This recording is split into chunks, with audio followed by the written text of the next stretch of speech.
Okay, now we are in a VITUS booth, and here the owner and the founder of the VITUS brand, Mr. Ole Vitus. Nice to meet you, sir. Nice to meet you. Could you introduce about yourself briefly? Sure. To the Korean fans. Sure, thank you. I have to say, I will correct you a little bit. I'm the 50% owner of AVA Group, and AVA Group has the brands VITUS Audio and Aloxity. Aloxity is the brand that my son created, who's now the CEO of the company, and I'm now the R&D or the CTO, the main designer. I founded the company back in January 1995, but the first many years was purely R&D. So the first real year where we introduced some products was CES 2004. So next year is what we consider our 20-year anniversary. So we've been around for some time. I come from musical background. I play drums, and so music was the motivator for me to start building products, and not so much the products. It's always with music as the attention, so to speak. That's a very brief introduction about me and the company. Recently, that you launched a new masterpiece, Phono Stage, right? That's correct. I mean, actually, I have it right here. We received the boards. The green part here, we received last Friday, 2 hours before we closed down the factory and started driving towards Munich here. So what we do is we get the raw boards, but since we have full in-house print production in terms of populating the boards, we managed to produce them, or this particular board, right away. So this is why we can show the final board here. It's not connected, so we've been joking with this is probably the phono stage here at the show with the best signal to noise ratio, because nothing is actually connected on the rear plate. So this is only half of the phono stage, actually. There's this is the actual phono stage, but there's a chassis more, which then has the whole power supply and everything. So it's all modular built. So in here, that's the gain stages we have. So yeah, I see everything is hidden on the box. Yes, this is both. There's multiple reasons for that. Of course, we can hide our IP, but the main reason is, that it's hidden is actually it's shielded boxes. Each module has a bandwidth of at least 2 megahertz. So each gain stage here has a bandwidth of about 2 megahertz. 2 megahertz. Yeah. Wow. So obviously you can very easily get interference, unwanted noise and stuff like that. So we have to shield it from around from the surroundings. So this is why they actually are in those boxes. And the other reason we do modules is when we progress with our development and we have new technology. Customers don't need to sell a phono stage and buy a new phono stage. We can actually upgrade the modules, and it can be done locally wherever in the world it is, because there is 4 screws on each module, and there's a socket, so it's easily exchangeable by our local partners. So that's actually why it's in those modules. These big cans are actually dual-on capacitors. Yeah. And this is the only capacitor in the signal path, so we chose the best quality possible. The actual rear correction is very small down here, but since we use no global feedback, no local feedback, we have to use all passive rear correction. So this is all a shunt correction, so it's not in series with the signal. So the quality of each capacitor doesn't need to be super high. But again, if we had to build a rear correction filter with dual-on capacitors like this, I mean, all of this would be just the rear correction instead of this small part. And also, all features like loading and like gain setting and shifting inputs is all remote controllable by our system remote. And I would say the last thing really to mention, it has now 4 inputs, 4 individual inputs. So here we have 2 RCAs and 2 XLRs. Yes. but you can choose 4 XLRs or 4 RCAs or any mix in between. So we are very flexible with that. And then we have RCA or XLR output, which is again changed, can be changed directly from the remote. So yeah, this is the latest revision of our masterpiece Phono Stage. And we're quite happy managing to actually get the board with us here. Also, VITUS is well known as its own amplifying system, right? Yes. The change in Class A to the Class AB. Yes. Can you talk more about that concept? It's again we're from Denmark, Yeah. And electricity is extremely expensive in Denmark. So in having Class A amplifiers, they consume a lot of power. And if you're not sitting down and listening very seriously to music, there's like you have a party or whatever it might be.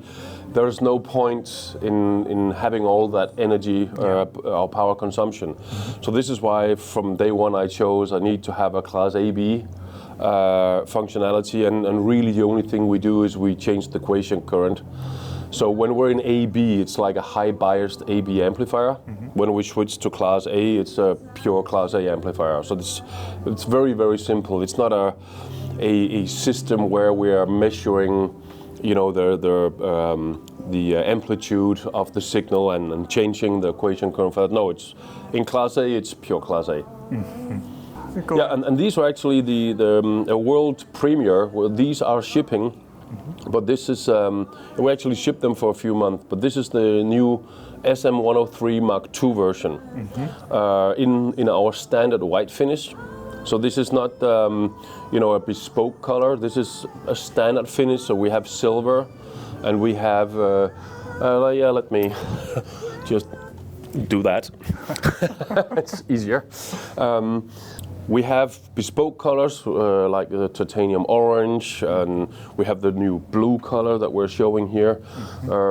Silver, black, and white are standard finishes, and we actually see the white here getting more and more popular because silver and black, everybody's doing silver and black. Of course. But not so many is doing these special colors, and we do, and we will do more. Another interesting thing I would say, which is very unique to what we do, and we do that in most of our amplifiers, is that we have 2 different modes.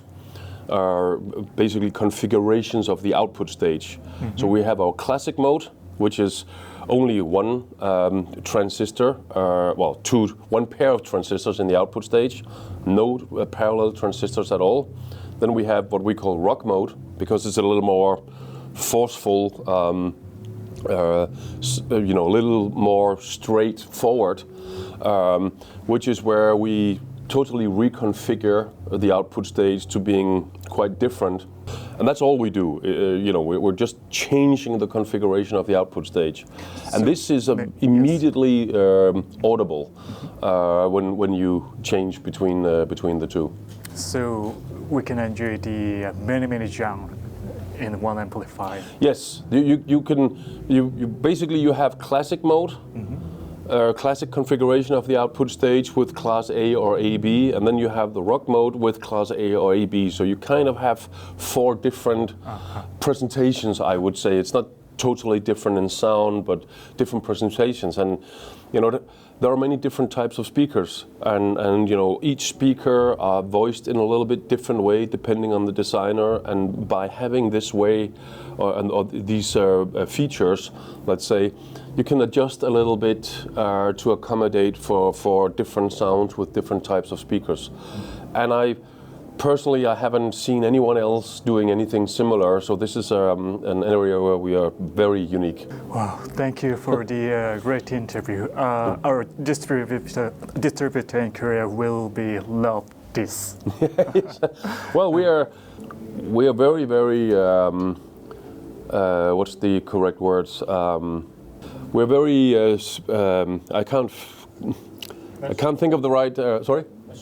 We are very stable, is the best word I can think of right now, in the way that we approach designs. We don't change our models every second year or every year. So to give just a little bit of background in terms of the whole Mark II things, normally when we introduce a new product like the SM103s, roughly 4 years after, 4 whole years after, like now, we have a Mark II version. Mm-hmm. Then it takes another 4 years, around 4 years, before we have like an SM104. And this is another area where we are doing things very different compared to others, simply because we don't believe in changing models all the time. And it's the same with our design. When you look at all the different products we have here, when you see them from the front, they look the same. Yeah. So it can, of course, be a little bit confusing. Which is the CD player? What is the DAC? What is the phono stage? But the idea is to have the products to blend into the customer's decor of the room. Yeah, of course. And then with the colors blend in even further. It's about having the products as anonymous as possible, to take like a back seat, because what is important is the music, the feeling, the result of what our products are help doing in the system.